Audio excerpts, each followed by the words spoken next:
Écoutez, bonjour à toutes et à tous à nouveau. Donc, c'est une seconde partie qui est le colloque. C'est une co-organisation.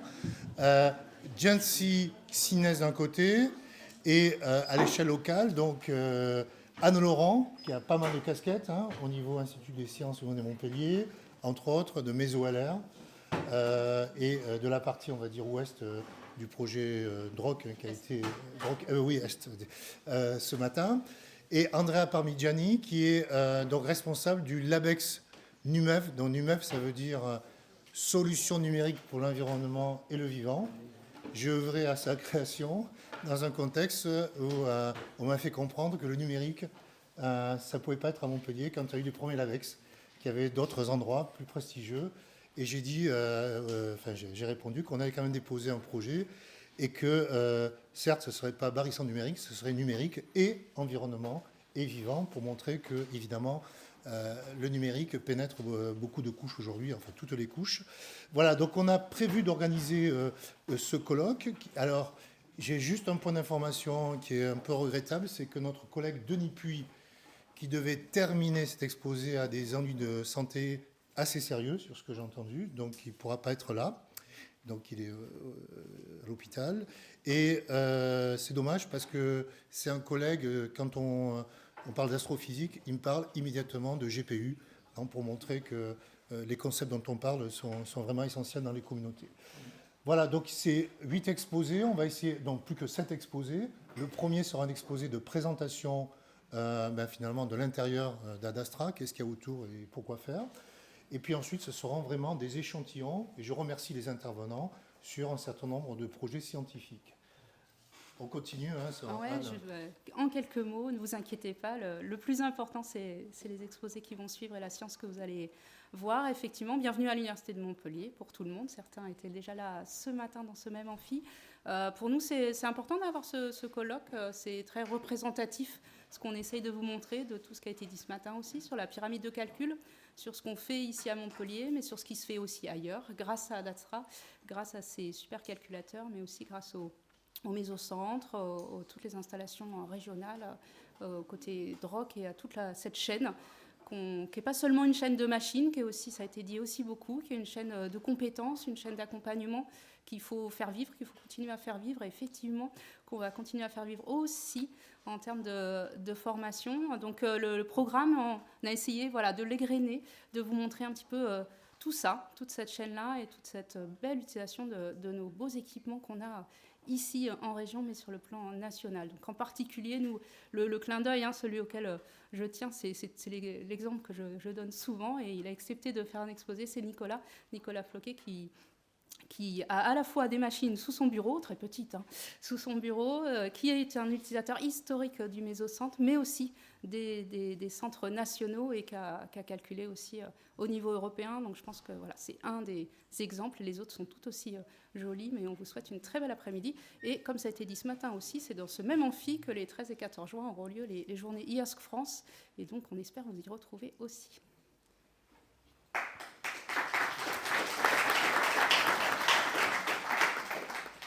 Alors, je vais essayer d'être simple. Cet après-midi, c'est Adastra par ses concepteurs, réalisateurs et opérateurs. Et c'est Adastra pour la science de ses utilisateurs. Voilà, très bel après-midi que j'espère apprécier avec vous. Bonjour à toutes et à tous. Donc, quoi dire ? Dire que moi, je représente une communauté de mathématiciens, physiciens, informaticiens, mécaniciens et experts en fait d'ingénierie et des systèmes. Et donc, c'est une communauté d'utilisateurs de calcul à haute performance, pas simplement pour calculer, c'est pour modéliser, pour explorer de nouveaux concepts. Et donc, la présence de ces nouvelles machines ici à Montpellier est une grande opportunité qui va probablement aussi enchaîner une nouvelle vague de projets qui concernent l'Université de Montpellier. Ce sont des projets post-LABEX qui vont suivre le LABEX lui-même et qui va avoir, disons, une évolution naturelle d'ici quelques ans. Et donc, pour moi, c'est une très belle occasion justement pour lancer les débats aussi sur ces outils, ces méthodes de calcul qui doivent impliquer la communauté en sens large, pas simplement les utilisateurs, mais aussi les gens qui pensent au concept, au modèle. Et donc, voilà, c'est une très belle organisation dans ce sens, d'avoir un spectre large de thématiques à illustrer. Voilà, merci beaucoup et bon colloque. Donc on commence directement par un exposé, on va dire. Donc tu as les diapos. Oui. On les lance d'ici directement les diapos. Oui, vous lancez Allez. là. Ici, là. Donc on va commencer par vous faire une petite présentation conjointe Cines HPE sur Adastra, parce qu'on en parle beaucoup depuis ce matin, mais bon, techniquement on a assez survolé le sujet, donc je vais essayer de rentrer un petit peu plus dans les détails. On ne va pas non plus vous inonder de détails, hein, mais l'idée c'est que vous compreniez un petit peu plus comment tout ça fonctionne, comment tout ça est agencé, et comment on a mis ça en œuvre aussi au Cines. Une première diapo quand même pour rappeler, donc comme ça a été dit, Adastra c'est vraiment une technologie exascale. Aujourd'hui, on est dans la lignée de la première machine mondiale qui est Frontier, qui est exactement la même architecture, de la troisième machine mondiale qui est Lumi, qui est exactement la même architecture, et puis nous, avec Gensi, donc en juin 2022, on a pu se classer 10e au top 500, donc 10e machine la plus puissante au monde, grâce à cette technologie. Donc une technologie très dense, très efficace, très sobre. On est 3e au Green 500 en novembre 2022. Michel Robert l'a dit ce matin, on est première machine de production au Green 500. Donc on est vraiment sur la technologie la plus efficace énergétiquement parlant au jour d'aujourd'hui. Donc c'est quelque chose qu'on souhaite vraiment pouvoir porter sur les années à venir. L'énergie, on sait que c'est un enjeu majeur, donc ça va être un travail de longue haleine sur les 5 à 8 ans d'exploitation de la machine pour s'assurer de profiter au mieux de cette technologie qui est assez exceptionnelle aujourd'hui. Je vais laisser Raphaël dire quelques mots sur HPE, puis je reprendrai la main ensuite sur le projet Adastra. Merci. Oui, donc quelques mots sur HPE. Donc nous, on se positionne comme un acteur on va dire important du HPC, dans lequel on fournit des supercalculateurs, donc sur lequel on travaille sur plusieurs aspects. Le premier, c'est de fournir des solutions qui sont, on en a parlé plusieurs fois depuis ce matin, mais qui ont des performances énergétiques optimisées. Donc on travaille sur tout l'aspect infrastructure. L'aspect évidemment scalabilité, Gabriel vient d'en parler à travers Adastra, Lumi, Frontier, donc de faire des machines qui sont très performantes à l'échelle. Aussi d'offrir une expérience utilisateur qui est importante. Un des aspects, on en a parlé aussi un petit peu, c'est de pouvoir, par exemple, monitorer la consommation énergétique des jobs, de telle sorte que l'utilisateur puisse avoir une expérience la plus complète possible des calculateurs. L'aspect performance, bien sûr, et l'aspect data qu'on voit de plus en plus. Donc, c'est ce qui est un petit peu modélisé en bas, c'est-à-dire que nous, la façon dont on perçoit l'hexascale, on essaye de la construire pour les clients, quelle que soit l'échelle, c'est la combinaison du calcul, donc la modélisation, l'intelligence artificielle et ce qu'on appelle le HPDA, donc le Big Data Analytic. Notre présence, alors on a une présence qui est importante au niveau mondial, mais aussi beaucoup en Europe, sur laquelle on essaye d'investir de plus en plus. Ça se traduit de plusieurs façons. Donc, Alain Melon en a parlé ce matin, on a un centre à Grenoble dans lequel on a de nombreux experts. On en a aussi au niveau européen, donc pas seulement à Grenoble. Ça nous permet de travailler sur différents niveaux avec nos clients, comme le Cines et Gensi, en particulier de travailler sur les applications, sur les portages, sur les optimisations, à travers des contrats de progrès sur lesquels on prend un certain nombre d'applications et on essaye de les porter sur les technologies qui sont proposées, et à travers des contrats plus avancés de co-design qu'on peut faire aussi avec les clients et sur lesquels on travaille avec nos partenaires. Et un dernier point que je voulais mentionner, qui est qu'on a une usine en Europe, qui est à Kutna-Hora, dans laquelle on a une aile, un bâtiment, enfin une zone qui est dédiée à fabriquer les supercalculateurs, donc toutes les machines qui sont DLC. Alors, Gabriel en a aussi un petit peu parlé. Donc Frontier, c'est une machine qui est importante et qui est effectivement très connectée à Adastra, que Gabriel va présenter un petit peu plus après. Frontier, aujourd'hui, c'est une machine qui a une technologie très, très similaire à celle d'Adastra, voire identique, qui est première au niveau du classement top 500 avec plus d'un hexaflop, qui est la machine la plus efficace au niveau énergétique, donc qui est 100% DLC. Et cette machine, évidemment, l'objectif à la fin, c'est de produire de la science. Donc la science, elle est assez variée. On en a aussi parlé pas mal, je pense, depuis ce matin, que ce soit au niveau santé, au niveau climat, Au niveau énergie, donc les usages que vont pouvoir atteindre ces machines sont multiples. Ça, c'est pour vous montrer justement les types de sciences qu'on est capable de produire avec les différentes machines que nous, HPE, on conçoit et on livre à nos clients. Donc, notre partenaire sur le projet Ocines est AMD. Donc, c'est un partenaire avec lequel on a des liens très forts. On a aussi déployé des systèmes avec d'autres types de technologies sur des gros supercalculateurs qui ont été installés à travers le monde. Donc, j'ai mis quelques exemples ici qui sont de taille importante. Donc, beaucoup sont aux États-Unis. Mais comme on dit souvent, maintenant, l'ère de l'hexaflop, elle arrive en Europe. Elle arrive en France aussi bientôt. Donc, Adastra est sur cette route. Et nous, HPE, voilà, on a vocation et on souhaite continuer à collaborer à travers ce projet ou à travers d'autres projets en France ou en Europe. Donc je vais redonner la main à Gabriel qui va présenter un petit peu plus l'histoire du projet. Voilà, donc je trouvais ça important quand même de vous parler un petit peu de tout ce qui s'est passé pour en arriver là, parce que aujourd'hui on fête l'arrivée d'une machine, mais comme vous pouvez voir ici, on remonte même jusqu'à début 2020 pour le début de cette machine. Même en décembre 2019. En décembre 2019, les équipes du CINES travaillaient déjà à préparer les applications pour le renouvellement de la machine. Donc on était en interaction avec les communautés pour définir quels étaient les enjeux scientifiques, quelles étaient les applications et les cas d'usage qu'on voulait voir tourner sur les machines à venir. En juin 2020, on a commencé les premiers rendez-vous avec les vendeurs pour définir nos besoins, discuter avec eux de comment on allait designer cette machine pour l'intégrer dans le centre. En avril 2021, on a terminé les meetings avec les vendeurs, donc ça a pris à peu près 1 an de travail en collaboration et en réunions successives avec les vendeurs pour converger vers une technologie qui nous intéressait. En juillet 2021, le 27 juillet 2021, on a choisi la solution Adastra, donc 1 an et demi après le démarrage, on va dire, du projet. Pendant ce temps-là, bien sûr, au CINES, on ne s'est pas tourné les pouces. Il y a toute une équipe qui s'est occupée de préparer la salle machine pour l'arrivée du nouveau calculateur. Donc mettre à jour les clims, mettre à jour l'électricité, mettre à jour toute la salle pour que le calculateur puisse être intégré facilement. Fin 2021, donc on venait de signer la solution Adastra. On a commencé à travailler sur les applications pour les préparer à la machine à venir. Au 1er août 2022, on a été livré de la première partition d'Adastra, qui est la partition accélérée, donc avec ses GPU, qu'on a installée jusqu'à fin 2023 pour permettre, dès décembre 2022, d'ouvrir cette machine, cette première partition aux premières communautés scientifiques, dont certains utilisateurs sont présents aujourd'hui et pourront vous présenter des résultats.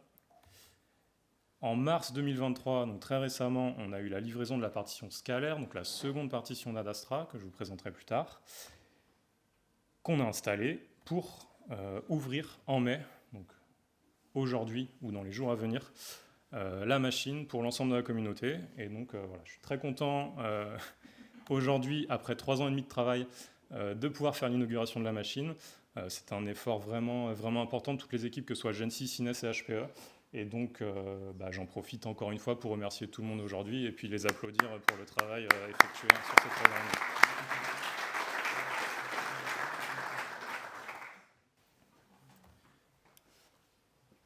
Donc, un petit peu plus dans le détail, ce qu'il faut savoir sur Adastra, c'est qu'on est sur une architecture qu'on appelle hybride, ou je préfère le mot polyvalente, qui a 2 partitions. Une partition scalaire, donc c'est des partitions qui sont traditionnelles à base de CPU. C'est ce qu'on avait l'habitude d'avoir sur Oxygène, par exemple. Donc ici, on a 536 nœuds AMD Genoa, plus de 400 Tera de mémoire agrégée, donc ça permet de rentrer des très très gros modèles dans la machine. À côté de ça, on a une partition accélérée, donc c'est les partitions à base de GPU. On a 338 nœuds GPU AMD MI250X avec 173 Tera de mémoire agrégée. Donc c'est encore des très grands volumes pour faire des très grosses simulations. À côté de ça, on a des nœuds de service qui nous permettent de se connecter à la machine, de traiter les données à haut débit. On a 2 pétas de stockage très très haut débit à plus de 1 Tera de transfert par seconde. Et comme vous l'avez vu aussi en salle machine, on a un refroidissement 100% en eau chaude. Donc on est à peu près à 32 degrés en entrée, 45 degrés en sortie, ce qui nous permet derrière de refroidir l'eau uniquement sur le toit et donc d'avoir une efficacité au niveau du refroidissement qui est extrêmement importante. Pour revenir sur la partition scalaire, donc c'est la partition qu'on va ouvrir en mai, c'est la toute dernière qu'on a reçue. On est, je dis peut-être une bêtise, mais je pense qu'on est la seule machine dans le monde à posséder cette technologie-là aujourd'hui. On a 3,9 pétaflops de puissance en pur CPU, donc c'est à peu près 10% de plus que ce qu'on avait sur Oxygène. On a 102 912, une centaine de milliers de cœurs de calcul. On était à 85 000 sur Oxygène, aujourd'hui on passe à 100 000. Et ça représente uniquement les 3,9 pétaflops. Donc si vous vous rappelez, on parlait d'une machine à 74 pétaflops. Là on en a 4 pour la partie CPU. Et c'est déjà plus puissant qu'Oxygène. Donc ça va nous permettre en tout cas aux communautés qui travaillent sur Oxygène de pouvoir continuer à travailler dans un contexte qui leur est familier et de se préparer aux technologies futures qui sont les technologies GPU. Donc la partition accélérée, vous avez pu voir cette lame en bas à droite en salle machine si vous avez fait la visite. On a une performance CRED de cette partition qui est 20 fois supérieure à celle d'Oxygène, donc plus de 71 pétaflops. C'est des nœuds très denses avec... donc on a 8 sockets GPU par nœud et on a 400 teraflops par lame. Alors, ça vous parle peut-être pas, mais globalement, si on prenait toute la salle machine que vous avez visitée et qu'on la remplissait de technologie d'il y a 10 ans, ça ferait la puissance d'une lame, à peu près. Donc on a une densification en 10 ans qui est énorme. Quelques points de collaboration aussi. Donc, comme je vous l'ai dit, dès novembre 2021, on a commencé à travailler sur les applications. Donc, on a collaboré avec HPE pour porter des applications pour pouvoir les utiliser sur ces machines-là. C'était une collaboration forte entre HPE, le CNES et les développeurs, donc les scientifiques derrière les applications. On avait des engagements d'accélération de 5 à 7 entre un nœud CPU et un nœud GPU. Donc, on voit quand même qu'il y a il y a un décrochage en fait. On parle pas généralement quand on passe d'une génération de CPU à une autre, on a des gains de 30-40%. Là, on parle de CPU à GPU, on va faire un x5 à x7. Donc c'est vraiment un autre ordre de grandeur. C'est vraiment très puissant. Après, ça demande beaucoup de travail. C'est un travail qui a duré 1 an pour arriver à ces performances-là. Donc on va finir ce contrat-là en mai. On a des résultats qui sont prometteurs, donc il faut qu'on valide tout ça, mais a priori, c'est plutôt en bonne voie. Donc en plus de ça, bien sûr, nous, notre cœur de métier, donc il y a le support utilisateur, on va dire, au quotidien, et aussi notre cœur de métier, c'est d'aider les communautés à faire avancer la science, donc c'est porter leurs applications, les aider à passer sur les nouvelles architectures.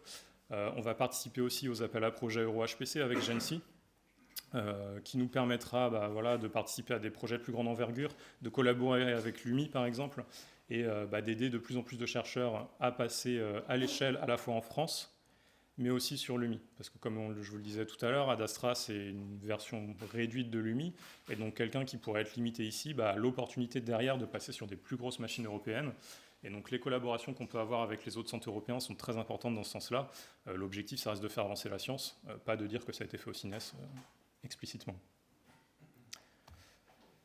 Le dernier point, c'est les préoccupations énergétiques. Donc vous le savez, l'énergie, c'est un enjeu plus que d'actualité. Aujourd'hui, on a fait un gain de x20 en performance entre Oxygène et Adastra. Par contre, on a réussi à, on va dire, conserver l'enveloppe énergétique qui était déjà allouée à Oxygène. C'est un point qui était très important pour nous. On continue à travailler au CNES aussi sur la réduction de la consommation d'énergie de nos applications. Voilà, donc il y a plusieurs membres de l'équipe qui travaillent là-dessus. Ce qu'on souhaite, c'est produire plus de science par watt. Aujourd'hui, c'est une métrique qui est difficile à mesurer. Mais on pense pouvoir mettre en place des approximations, ou en tout cas être en mesure quand même d'arriver vers une estimation de la science par watt. Et on commence à avoir des premiers indicateurs qui nous permettent de dire on peut réduire notre énergie de 10% en perdant 15% de science. Voilà, c'est des choses qu'on sait maintenant. Et ensuite, derrière, il suffira, entre guillemets, soit de payer, soit de réduire la science produite au prorata. Le dernier point, c'est la diminution de l'impact en CO2 des machines. Donc c'est lié à l'énergie consommée, mais pas que. Il y a aussi toute la production, l'extraction des métaux rares, etc., qui sont vraiment très, très problématiques dans le monde du HPC. Donc c'est une préoccupation qu'on a, et c'est certainement des préoccupations que devront avoir GENSI, en tout cas dans les années à venir, pour savoir à quel point les matériaux qui sont utilisés pour construire leurs machines sont recyclés, ou quels sont les circuits d'approvisionnement, etc. Globalement, le point, c'est que, c'est ce que j'ai écrit là, c'est que l'avenir du HPC, il sera moins énergivore, ou il ne sera pas. Il y a un moment où on devra stagner. Si on n'arrive pas à être moins énergivore, on stagnera en performance. Donc il faut tout de suite s'emparer de la problématique et tout de suite trouver les bonnes solutions pour pouvoir faire plus de science dans les années à venir. C'est tout pour nous. Je vous ai mis une petite photo. Donc j'ai remis le crédit photo à Guillaume Canage. Je sais pas, je pense qu'il est parti, mais je le remercie énormément de nous avoir fourni cette photo. Je vous remercie pour votre attention et puis je vais laisser la place maintenant aux scientifiques qui auront des choses un peu plus brillantes à vous présenter. Merci.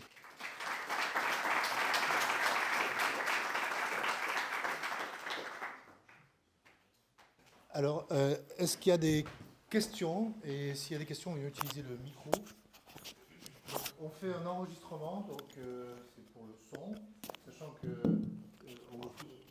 la prise d'image se fait par l'arrière. Donc, on ne verra pas de face. Est-ce qu'il y a des questions? Profitez-en, puisque... Ah, pardon. Alain Jean-Marie, INRIA, je ne connais pas tout le monde. Merci Michel. Oui, j'avais une question concernant l'interconnexion des lames les unes aux autres. Est-ce que c'est prévu de les faire travailler ensemble ou est-ce qu'on se contente de leur puissance de calcul phénoménale pour les applications parallèles distribuées? Alors, effectivement, c'est prévu de les faire travailler ensemble. C'est-à-dire que oui, aujourd'hui, on a des lames de calcul qui sont extrêmement puissantes, mais on a aussi investi dans un réseau extrêmement puissant. Aujourd'hui, on est capable de communiquer entre les lames GPU à 800 gigas par seconde. Donc c'est vraiment du très très haut débit. L'objectif, ça reste de passer des très très gros modèles, de passer à une échelle supérieure dans certains domaines de sciences, plus de granularité, une finesse de la simulation. Et donc oui, on souhaite passer à l'échelle, on souhaite utiliser les GPU en parallèle. On a des grands défis scientifiques qui tournent déjà sur Adastra, qui sont capables d'utiliser 256 nœuds, 300 nœuds en parallèle. Donc c'est quasiment 60-70 pétaflops de puissance brute utilisés en parallèle. Merci. Autre question? Oui.